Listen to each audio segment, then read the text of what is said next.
Well, good evening and welcome. It is my pleasure to introduce our guest artist this evening, Laura Krusemark. In a way, this is a homecoming for Laura since she originally is from Pratt, graduating from Pratt High, went to school when my kids were there, and she now resides in the Pratt area. Laura attended Bethany College, receiving a Bachelor of Arts, a Fine Arts degree, studying oil painting and piano performance. She also received a bachelor's in fashion design from Illinois Institute of Art in Chicago. You will see that her work shows a blend of painting, music, and fashion. Laura works as a fine artist and classical pianist, exhibiting her artwork worldwide. Her creations have been described as multi-talented, mystical, and inspiring. Laura's presentation tonight will show how she brings light out of darkness to make form of life. So here we go. Thank you so much, Dan. Okay, should I click this on before I start talking?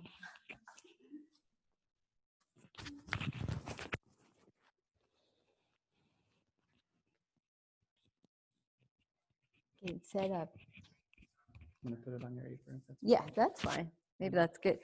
Well, thank you so much, Dan. Thank you, Brittany. Thank you, everybody, for being here at this time. And I'm excited to share with you what I call luminous portraiture, bringing the light out of the dark. So I thought it was a very good title too, and kind of symbolic for this day and in remembrance of, the darkness. There's always light under there. So it's about uncovering that light. So anyways, the first step, I guess I want to show you, or I just tell you a little bit about the materials I use, and then I'll get started. But this is a process that I don't always start my oil paintings like this, but it's a process that works really well when you have a darker ground. I don't know if you can see this one to my right. This was an example that I had done in the 45-minute time period kind of that we're going to have this evening, just to show you how the form can kind of emerge from what I call the toned kind of canvas. So I'll be sharing something like this with you guys tonight, and using a little bit different image. This was just one example. This one that I also did, if you can see over here to my left, is the same type of technique, but done with charcoals. So using dark surface or a darker tone surface and basically erasing the light out of it. So the form starts to emerge out of the darkness. With charcoal, you can't pull the light too much if you darken the surface too much. With oil, it's a little easier. So there's a few differences, but I brought that example to show you kind of the technique that can be used in oil as well as in charcoal. With watercolor, it's quite different because you work the opposite. You have to maintain the light of the paper or the board. So if you cover it all with darkness, it will be very hard to get the light back. So it works a little different. All right, so this evening I want to be showing you, basically this is my reference image that I'll have this evening to show you guys. This is one I'll be working from. I felt that it was a good one to show you because it has a strong kind of light-dark contrast. It's not in color, but for this example and the beginning of the technique, it'll be good for the form. So I'm going to be looking at this one and using that as my example to create this portrait. And yeah, the light dark is kind of what the famous Italian artist Caravaggio, if you know him, was famous for, the chiaroscuro, which is the light dark kind of thing, which really creates a lot of form in your in a portrait or in a figure or any kind of object. So okay, let's get started painting. This is a linen primed oil canvas, or I should say oil primed linen canvas that I'll be working on, and the surface is really smooth, so it helps to have a smooth surface when you do this because then the paint can wipe off pretty easy. I'll be using a few different colors.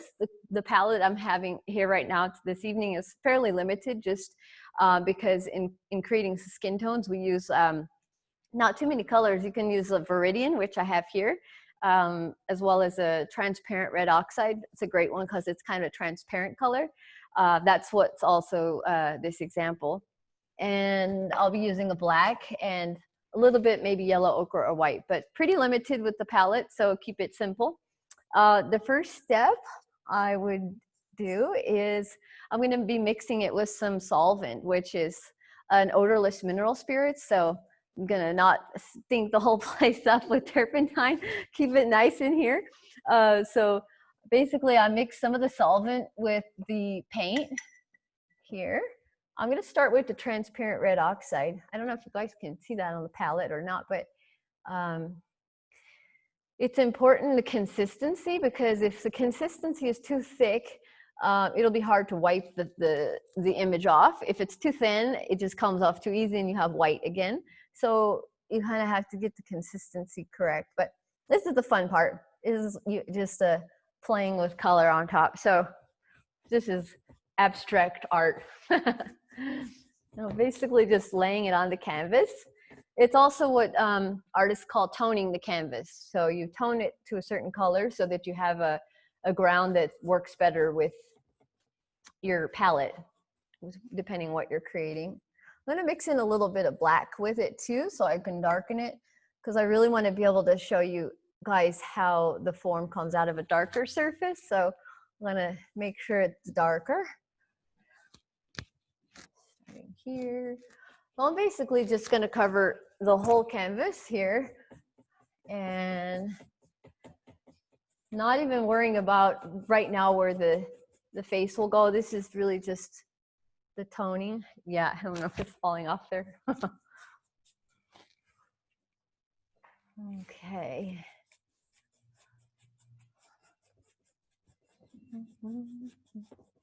And the Viridian is nice. It's a green, in case you don't know. Viridian is kind of a deeper green color. Mixed with transparent red oxide, kind of makes a nice brown tone, skin tone, as their complementary colors. So whenever you mix two complementary colors together, you get a brown. Just for later, there's going to be a quiz, okay? Red and green are complementary colors. And it's kind of nice to give a variation to the ground as well. So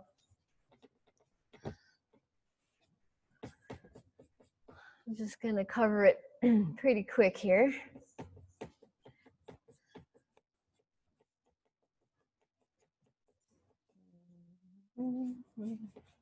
It's really kind of fun to see when the tones overlap, what colors they create. And you can get a lot of variety, even though it's just two colors. Well, a little bit of black in there, but.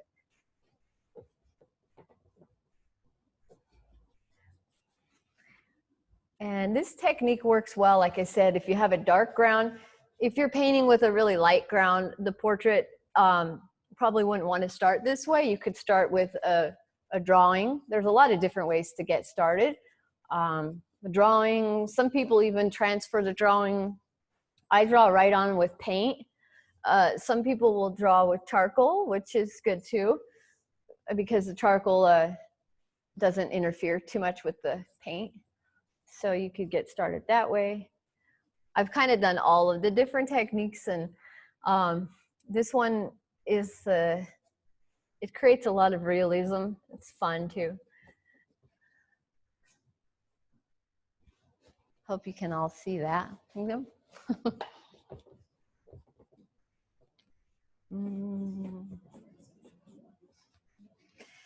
Alrighty, it's almost covered here.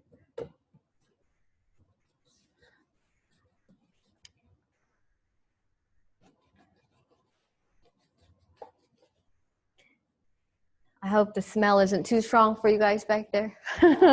Maybe. It's supposed to be odorless. It smells just a little, but not bad. Good. Alrighty. Let me make it just a little darker so I can really show what I'm wanting to show you guys with the light, the form coming out. A little bit more green.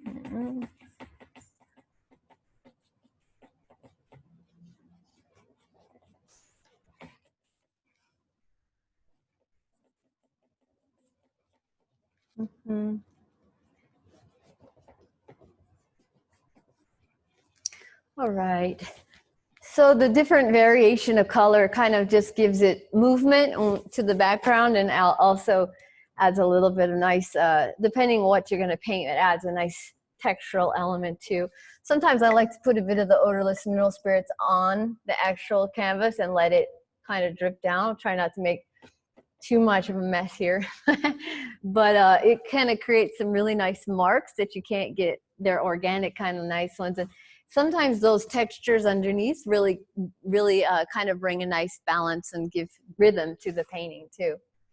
I like to think about the painting like music as well, because as a musician, each color is like a note. So if you could say like C is like A, and C is like the color red, and then D is like the color orange, and so on. It's kind of interesting how it relates all to the music world as well. So it's fun thinking that way. Okay, I'll add a little bit of texture, see what happens there. Okay. And it's done. No, I'm just kidding. You see the face in there.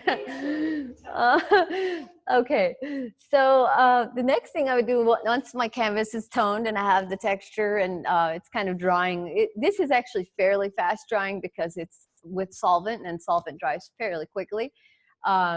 So it does. So that's why I have to, in this stage, you can't leave it for too long because it will dry. And then you can't take the white out of the canvas anymore. So what I would do before taking out, I need to see where my face, the portrait's going to be. So in this case, I would do a little drawing with paint, probably like a black or darker paint. So I'm going to take one of my smaller brushes. Let's see which one wants to come and do this. Let's see. That's a little short. I think probably this one. And also what's important too, because this image, I can hold it up again so you guys can see. This image is pretty centrally focused, and her facial expression is pretty direct. So if I was thinking about the focal point for the viewers and I would want to think about where I'm putting the attention, I would want to make sure that it's directly in the center of my canvas, upper center. Otherwise, a portrait that's centralized and it's a little bit off center, it's always very unbalancing for the viewer. So it's important to get it in the center. So I brought my trusty ruler so that I can make sure I know. This canvas is 18 by 24, so do some math, that's 9. 9 is the middle here by 12 on the side. So I just mark it so I have a center point on here. Okay.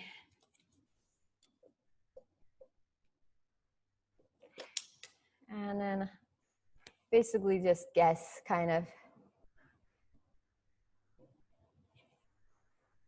here. And let's see here.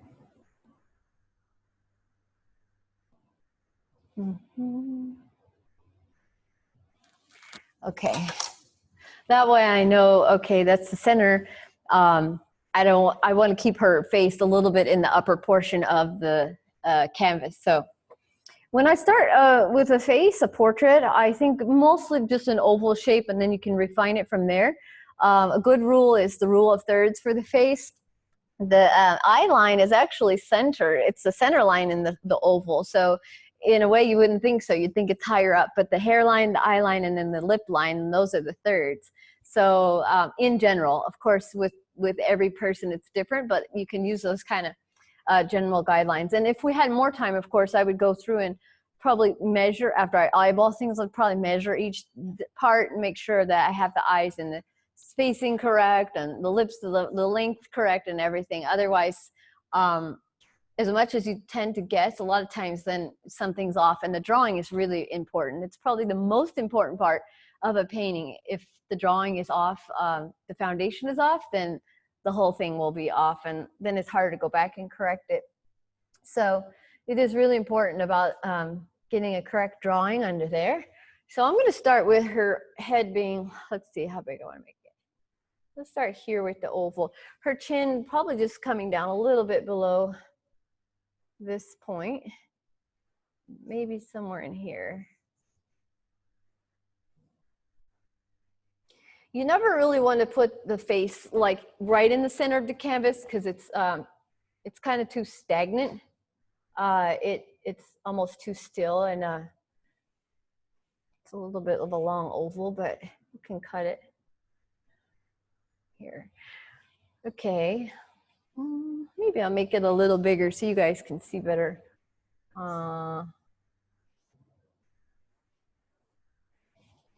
Maybe somewhere in here.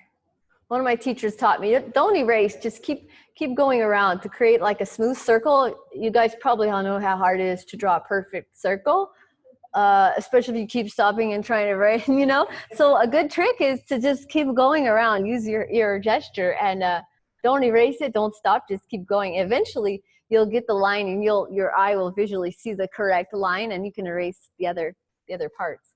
I always thought that was a good tip. Okay. So let's say her face about there is an oval. This is the center line of her face. If she was 3/4 view, I would draw the line 3/4 view or so on, of course, you know, but she's central. So I'm going to draw another line in the center of this oval. That will be like her eye level line. Here and here. And then the lip level line will be a little bit, so here's about 1/3 here. And the hairline about 1/3 here. So you can, like I said, can divide the head into kind of thirds.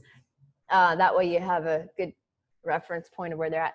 So then I get that, and then I can kind of just guess on this. She's wearing, I think she's an Algerian girl. I looked up what was her ethnicity. And so she's wearing a lot of different, the custom folk clothes that they would wear there. So she has a lot of scarves, but I might just kind of quickly guess on the gesture. She'll have her hair here and bring this down so I can get a placement kind of. And maybe just guess where her hair might be up here. She has these pretty cool little coins. They're all coins. I don't know if you can see, but those will be fun. I'll show you how we can put those in here. I'll do this here. This will probably come down here. Okay.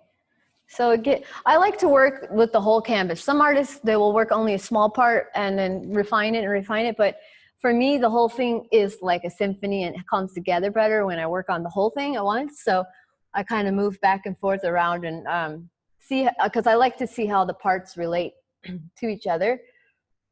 So I do that back and forth. So I'm kind of just drawing quickly in little elements like her brooch here and a little the apron and just guessing kind of where they go.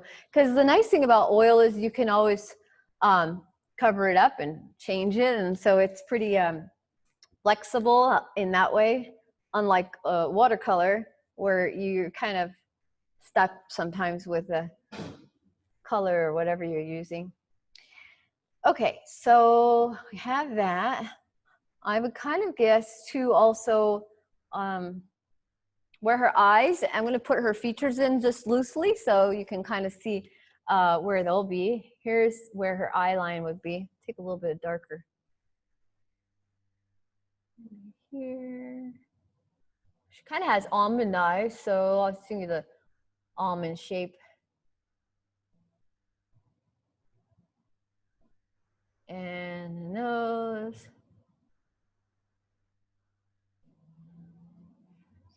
Very like linear kind of gesture right now, but I'll show you what we can.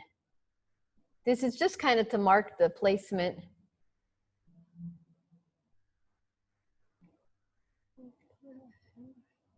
And the lips. In here.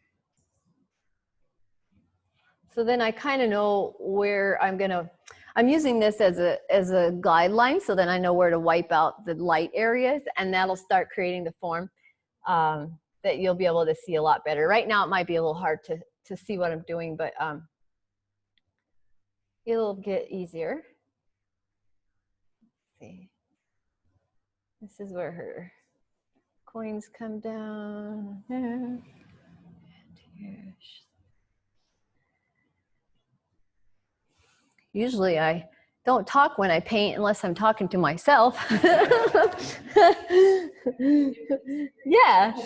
Well, I usually don't have an audience except for my green iguana. I do have her. Uh-huh. She's about 3 feet long. Yeah, she's pretty big. Yeah, she is. She doesn't say anything. I'm like, what do you think? She's like, okay. She looks at all my paintings. Sometimes she goes on a little gallery tour and goes and checks them all out, looks at them. Okay, this gives me an idea kind of where I'm gonna start to, let's see, maybe put a few more lines in here, but overall, and for the time that we have together, let's see, a bit more over here. You can start to see what's happening on the turpentine here. It's kind of creating fine little details, which is kind of fun. Sometimes I'll leave them, other times I'll cover them up and leave parts of them, and it adds a different kind of a texture for sure, you know. Leave some of them, take some of them out of there. Okay, so look at that, looks good in proportion. Okay, like I said, normally I would, at this stage, maybe measure a little bit more on the features, but I can also change them still. So this is the fun part. This is where we're gonna take the light, the form, and bring the form out of the darkness. So basically, as I titled this, bringing the form out of the darkness, from dark to light. And you can use paper towels, or I have a ton of old like t-shirts and stuff, so it's always a good way to recycle and be green, and I use that as well. So basically I'm just going to look at where on her face I'm seeing the lighting, and the lighting is coming from the left side, or in this case her right side, but left side here. And I noticed that all the planes on her face, it's kind of a subtle shift here, not as intense as some imagery, but the subtle shift, there's always a line of light on the bridge of the nose. It's usually the brightest point. If you guys ever taken pictures in the daylight and the sun, and you see like this is the highlight, you know, on your face, probably that's the brightest point usually, because it's the highest plane on your face. And then a little bit on the lip, the light hits, and the chin. So basically I go through and kind of bring out where there's light. So I'll just start to do that on her here. And this is where it gets a little messy, but it's okay. Bring out the bridge of the nose and her forehead. And the nice thing is this color is already kind of a brown under here, so it's kind of staining it. I don't like that one as much. Let's try this one. You can also use a dry brush. That works well too.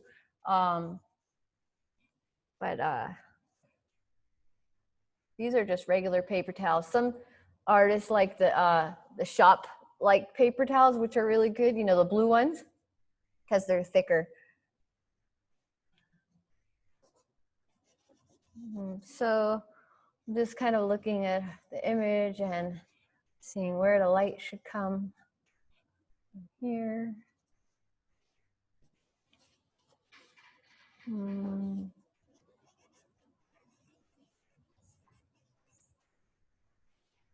Let's see, and on the lip. And since this is a smooth canvas, it's like I said, oil primed linen, the paint comes off real nice, you know. So these parts are also lighter too, a little bit, but let's see, darken, bring out a little more here, and eyes here. I didn't paint in where her eyes would be, which might be helpful here, so we can see. She has very dark eyes.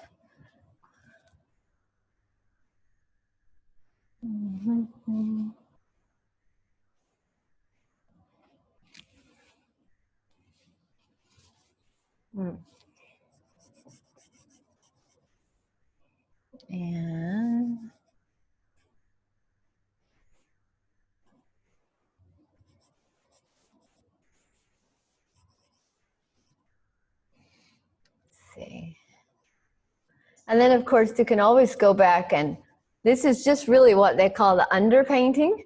So kind of like a toned canvas with a bit of drawing.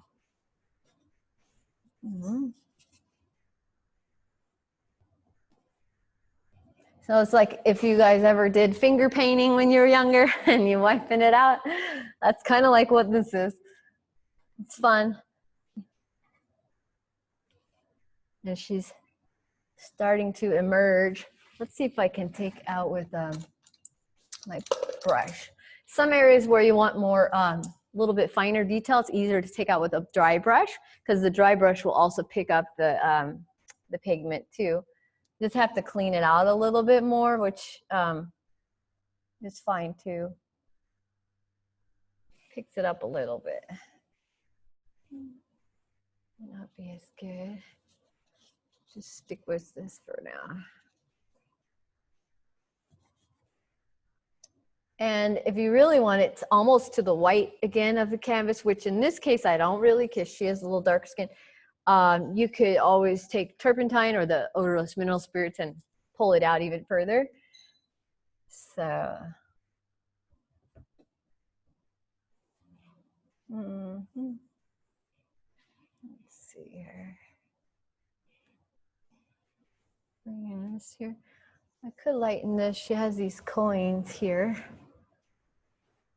I usually like to get the face kind of where I like it, and then after I've drawn everything in, and then kind of go back and do other parts and then refine the face. It's like layer upon layer, keep refining. So, and another good tip that I learned maybe from some of my teachers, or I just did it on my own, is especially for a face, to go hold it in the mirror so you see the reverse image of it.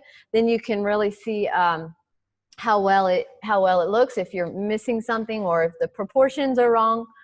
With a face, it's really important to get the proportions, because we all look at each other all the time, so we're used to seeing what features look like, and if it doesn't look right, you can really tell.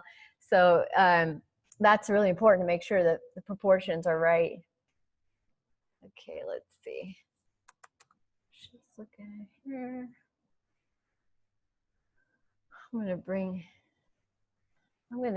Her nose was a little bit low, so I'm gonna just fix that and bring it up slightly here.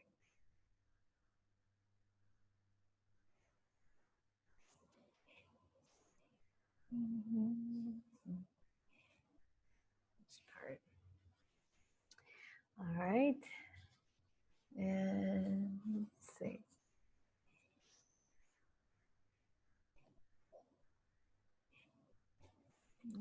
That's a good detail of her eyelid.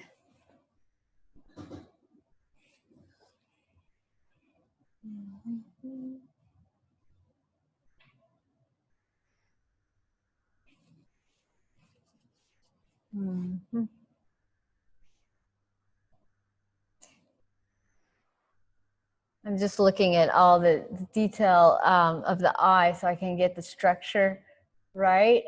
It's always a little bit tricky to do the eyes exactly the same. Maybe you've drawn something before and you notice that too, and to get the two things looking exactly the same, it's always still a little bit difficult, you know. It's a challenge. I like it, but it's always I've noticed that as a good challenge.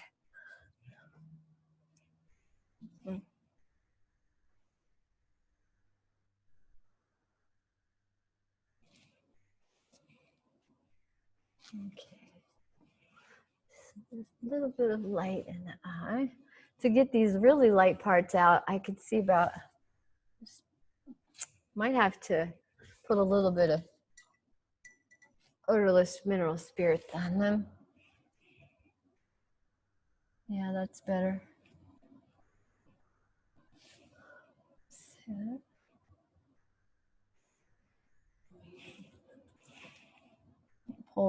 You can see how it pulls it out pretty bright already, just with the odorless mineral spirits in there.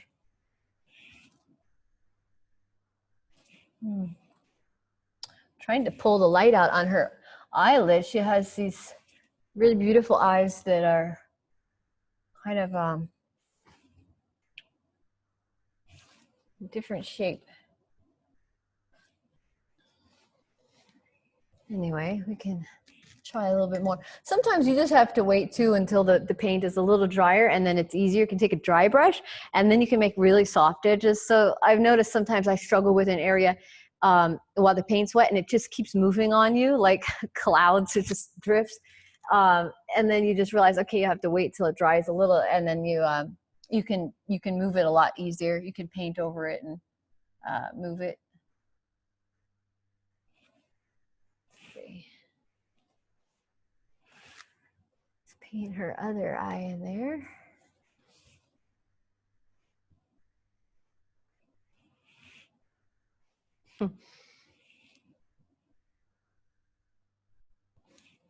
And painting portraits is a lot of fun because I've done a lot of commissions for different people and portraits of them, and you know, it's an interesting thing I noticed that happens after a while when painting them, that they morph definitely over the time, and I like to take pictures of before and after and continue through the process because the morphing is so interesting to me even. And then also I notice as I get to a certain point where I get to their likeness, it almost feels like it really comes alive. Like I almost feel them in there, and that's when I know I've captured that likeness of the person. And also I feel like this is where I want to have, this is where I want to be with the portrait.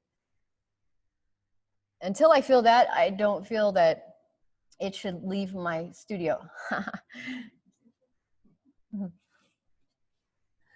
Her lips are a little bit strong still, but we can fix those there. But let's see, we need to take more out of here. And it's kind of fun because the more you take out, then it develops like different shades and tones. Like she has this nice kind of shadow under her eye, which is really kind of pretty there. And then these tones on her nose. Come on, let's see a little bit more.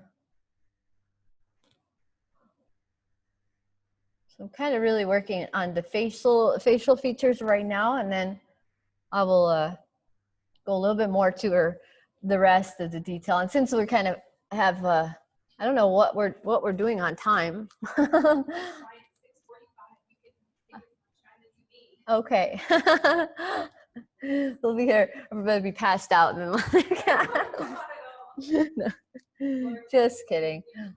I'll try to keep it entertaining. Thank you. It's fun. And a lot of times I'll step back, but in this case, since the camera placement, it's probably easier just to stay here. But stepping back helps me see the proportions as well. So it's a good thing to do often. I notice some artists, they will set their paper towels to the back of the room, so they have to step back to get their paper towels and then take a look at it. So it's good. Get some extra exercise too. So there's that. And when looking at facial features or anything when you're creating as an artist, a lot of times you don't even want to think about the thing that it is. We have a preconceived idea. What does a nose look like? What does lips look like? And a lot of times if you think about it as a shape instead, it'll be a lot easier to create that shape versus thinking about it as the nose or as the eye or anything that you think it is. So it's kind of like guessing the shapes in clouds, Let's take this white out of her other eye. Okay. So I'm taking the odorless mineral spirits again and just touching on the canvas, and you can see how quickly the paint comes off, which is really nice because it has a slick surface, so it comes off real well. Just has a thin line of white under her eye.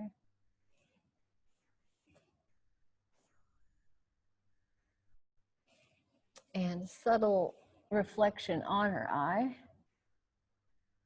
Pull out there.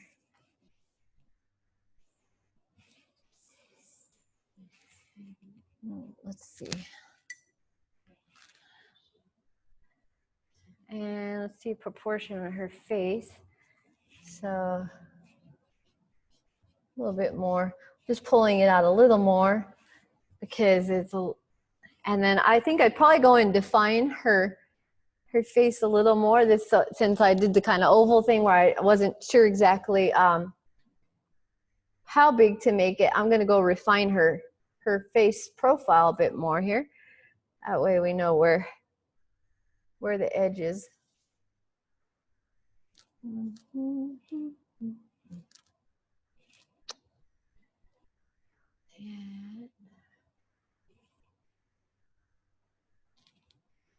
And this is all kind of dark, but there's these really cool coins in here that I'll show you guys how to take out. Kind of come down here. And see her hair, like coming a little bit here. Eyebrows a bit darker. I'm just using black. It's an ivory black to kind of give the outline.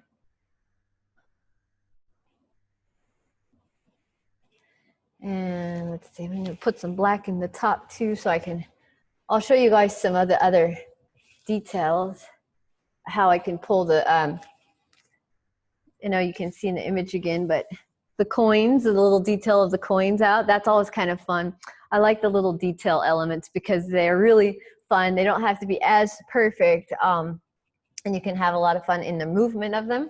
So those elements are always exciting.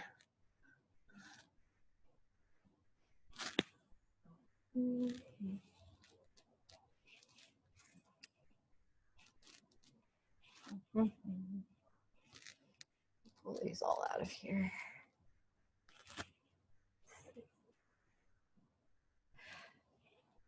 The nice thing with this too is because it has such a slick texture, you can get really soft edges like hair. So if you do really light, you get almost these beautiful thin lines that look like thin strands of hair. So some fun things happen when you have a smooth surface and solvent in your paint. You can really create some different kind of lines. Let's see. This here.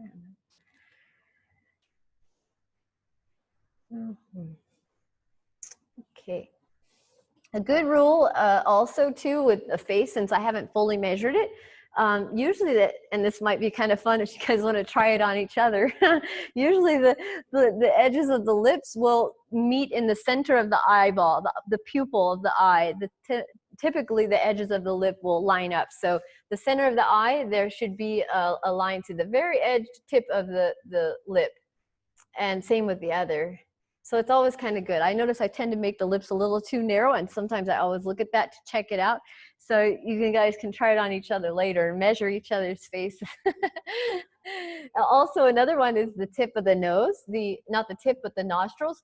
Usually the outside edge of the nostrils will be in alignment with the inner part of the eye. So you get a straight line. Not always, but a lot of times. So you can kind of, in painting portraits, kind of use it as a rule, but then always look at, obviously, the individual you're painting. Otherwise, it won't look right. But it's a good kind of basic rule. I used to teach fashion illustration, and in fashion illustration, they make the body a lot longer. They call 9 heads high, like in the whole figure, but the face is the similar, rules for measurement. So, yeah, it's kind of helps to define them that way.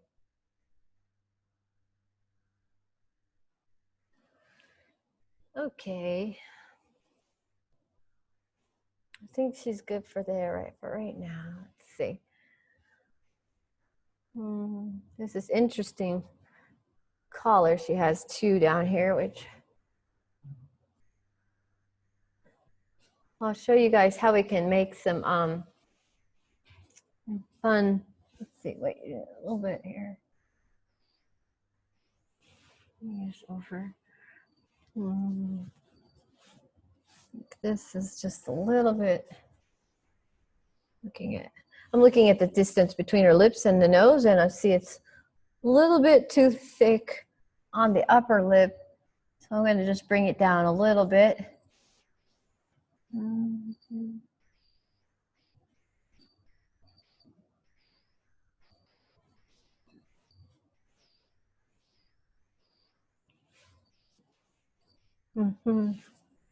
This is a bit dark here too, so. And then if I press a little harder, I can really define the edges better. So once I kind of get it closer, let's see.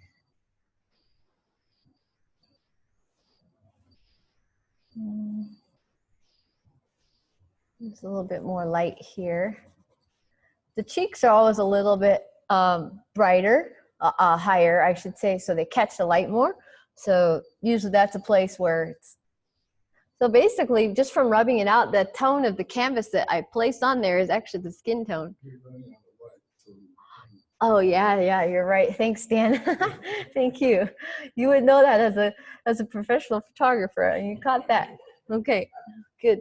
Okay, so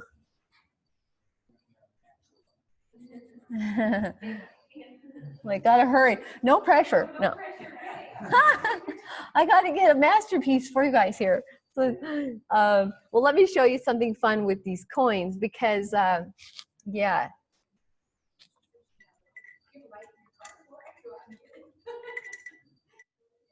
This will give the movement to the face as well, kind of like where it's circling the face. So basically I just put some odorless mineral spirits on and I'm just gonna take out the areas where the coins are.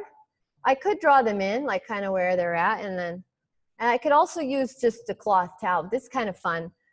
And then I'll take the cloth and pull them out a little bit more. Kind of have to use enough of this though, so they come out. Hopefully it doesn't run on her face all over the, otherwise she'll just have a unique skin tone. That's okay. One of a kind, you know? Yeah. The nice thing with this is it kind of creates an edge, like a circular edge, which you can't quite get when you paint it. It's different. So it's kind of fun. See what happens. Like with watercolor, you get these really beautiful edges that you can't really recreate, but you just have to leave them alone. And that's the hard thing too, sometimes leaving things alone. Like I keep wanting to fix it or change it, and if you do, it messes the spontaneity of it up, and you can't really get that back sometimes. This would be something I might stand up for and do because it's it gives more movement a little bit. So sitting is a little, but it's good. Can still do it this way too.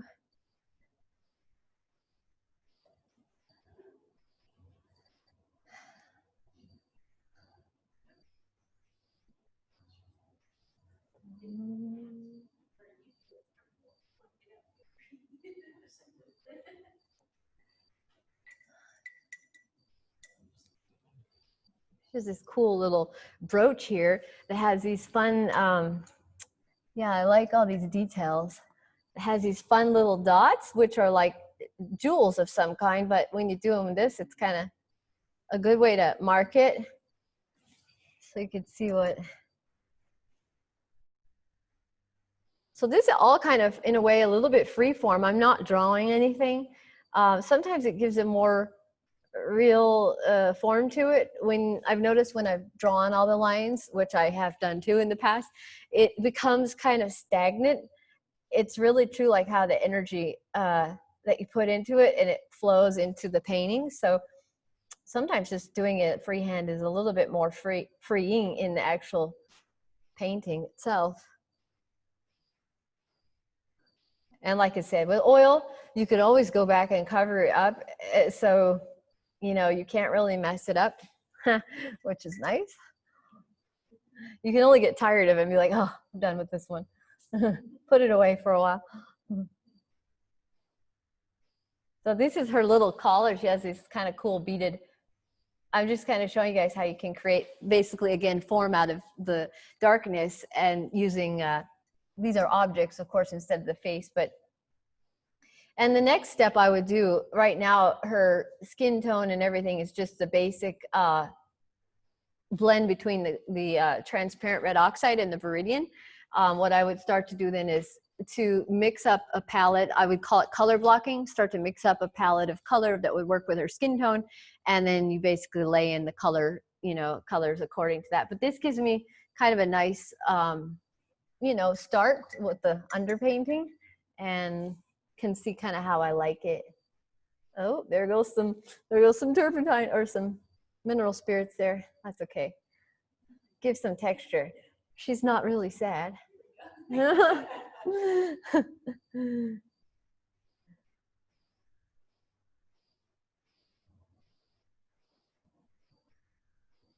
hear the crickets, huh? Does that mean it's nighttime? I like it. It adds to the, yeah, it adds to the ambiance and yeah, the symphony. I always say that everything you do when you're painting, all your thoughts, all the sounds, it's all recorded in the painting. So it's yeah, before I start, a lot of times I like to just take a few minutes and be really quiet and connect with what I'm wanting to bring either to the person that commissioned me or to whoever owns it, and really put the intention in there, because I think that's really powerful. And yeah, because it carries that energy signature of everything you thought, even the music you were listening to, the anything. Yeah, so.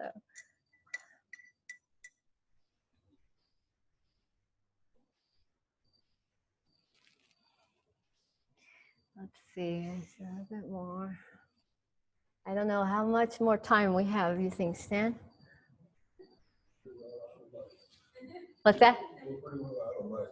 Okay, okay, well, yeah, that kind of gives.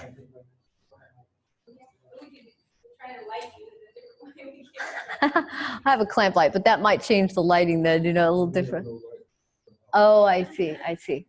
Yeah. Well, that kind of, I guess it's been about the time anyway. Yeah. Okay. Well, yeah. Thank you, guys. I would say you can ask questions, but that might be hard. Oh, yeah. Oh. Oh, yeah. Yeah. Sure. So again, we want to thank Laura so much, and at this time, you know, maybe a little tough, but if you would like to ask a specific question, feel free to either comment, or you can turn off your mute and kind of raise your hand, and we'll make sure that you have the floor. You know, I know it's difficult with this many people in the meeting room, but if anybody has a burning question, feel free to Yeah, that's fine. It's a good amount of time. speak up. Yeah, at least she looks like somebody so far. Looks like Jack's trying to talk. I can't tell. Let's see. See what she's looking like here. Oh, they're not hearing me. I don't know how. Oh, okay. Yeah, yeah. Oh, great. Okay.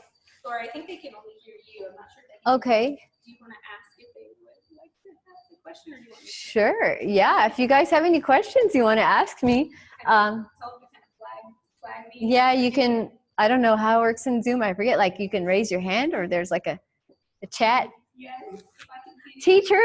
Yeah. I think everybody's, it's, you know, I think everyone's up against the technology trying to.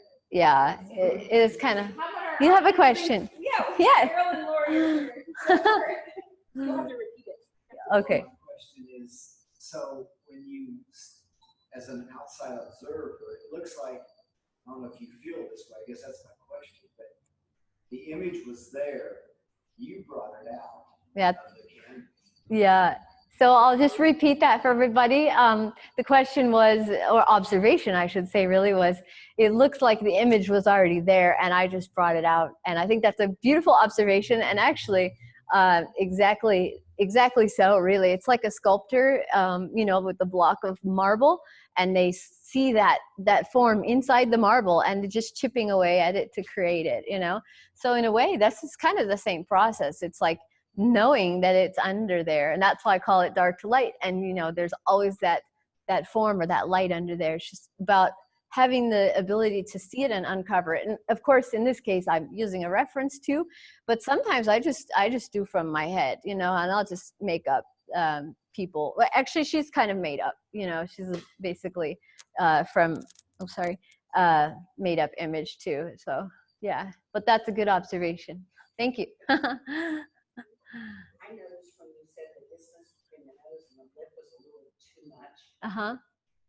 and it looked like you only did like so little to take that away, Yeah. and it changed the whole look of her mouth.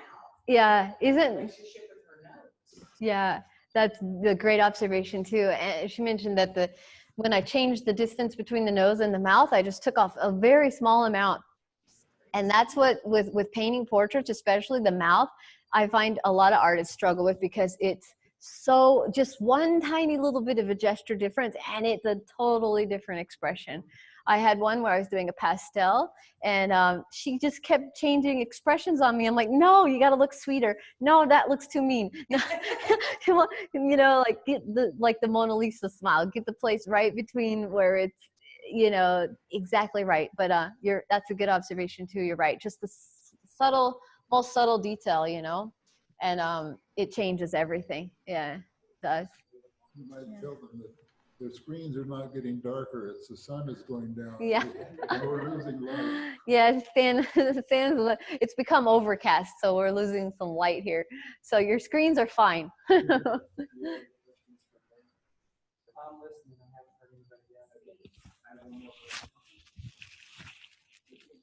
You seem to have the same attitude. I've listened to other presenters, and they always, one of the common themes is whenever there's like putting your mineral spirits on and you have a run or whatever, they don't sweat that. Yeah. They turn that into part of the art that's coming out. Yeah. And that's common philosophy for most. Oh, that's interesting to hear. I think they've probably done it enough. They realize. Because you kept saying, "Oh, that's okay. That's Yeah. that'll be fun." Like, don't worry. See, and then you kind of get this really cool, Right. like maybe You can see it. yeah, maybe I'll use that as part of her hair, you know, and the edges where her hair comes out, you know, and then this might be too much, like, you know, because it can create visual distraction, you know, when it's too light and dark. But the nice thing, like I said, with oil paint, and that's probably what the other artists are not worried either, you can always cover it up. You know, it's like, oh, I don't like that anymore. Just put some more paint on it. And, you know, the only thing you can't really get back to is if you put a few layers on already, you can't get back to this under layer too much. It just, because it's covered up with too many layers. So you just have to take advantage and leave those parts if you do like those, and not try to mess with them too much, and then go around and yeah. But maybe I'll try to finish this one. I will finish this one. That way you guys can see kind of, and I'll take pictures along the way. And yeah. I think Dr. Philly may be trying to ask a question. Let's see, he's unmuted. Warren, did you have a question for the artist, or did anybody want to flag? Well, I just wanted to say thank you. This was incredible. I've been to a lot of Zoom meetings, and this is not my average Zoom meeting. He wanted to say thank you. Oh. So thank you. Very enjoyable. This is a high-notch Zoom meeting. Awesome. Thank you. Warren, thanks, Warren. Thank you, Dr. Phil. I appreciate it. Hey, and thank you for this beautiful museum, like, and being able to do all this here in Pratt. It's definitely an honor. So thank you. Good. Yeah. Okay. And we Yeah. will tell them we'll have the recording available after this if they want to watch again. Oh, yeah. Should I say that? So we understand. She's wired up. She's kind of got Yeah, okay. I would like to thank Laura for a super demonstration. Thank you. And your real talent started to show through here now. So we'll have to get you back. And For sure. I love what that. else would you want to say? Thank you, Stan. It's been my pleasure. Thank you, everybody. Thank you for watching. Awesome. What should I put it through here? I'll do that.